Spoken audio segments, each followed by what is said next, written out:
द्राक्ष पीक विमा या नुकसान भरपाईपासून वंचित राहणाऱ्या 1537 शेतकऱ्यांच्या खात्यावर 12,56,00,000 रुपये जमा झाले.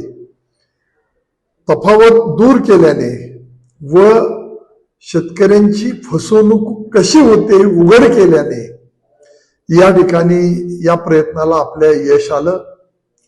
मागच्या काळामध्ये मी हा मुद्दा प्रेसमध्ये सुद्धा मांडला आणि तुम्हीही त्याला चांगली प्रसिद्धी दिली की या जवळच्या पर्जन्यमाप केंद्रातून त्या दिवशीचा त्यांनी बंद रिपोर्ट दाखवला, ते बंद होतं असं दाखवलं.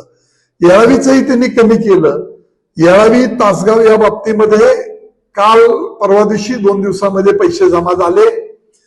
विसापूर सर्कलच्या बाबतीमध्ये सगळ्या तफावती त्याच्यामधल्या शेतकऱ्यांना फसवण्याच्या दृष्टिकोनातून केलेल्या सगळ्या आयडिया ह्या ओपन केल्या आणि मग दत्ता मामा भरणे यांच्याकडे आम्ही गेलो. त्याच्यानंतर मुख्यमंत्र्यांनाही भेटलो.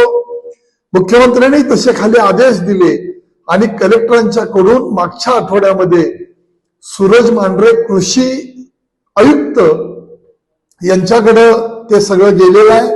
विसापूर सर्कल मधली सुद्धा मोठी भरपाई शेतकऱ्यांची तीही मिळणार आहे आणि हा शेतकऱ्यांना कसं फसवलं जातं या बाबतीमध्ये सगळ्या प्रकारे आम्ही माहिती घेऊन या सगळ्या गोष्टी उघड्या केल्या, दबाव ठेवला आणि या सगळ्या गोष्टीला आपल्याला निश्चितपणाने यश आलं.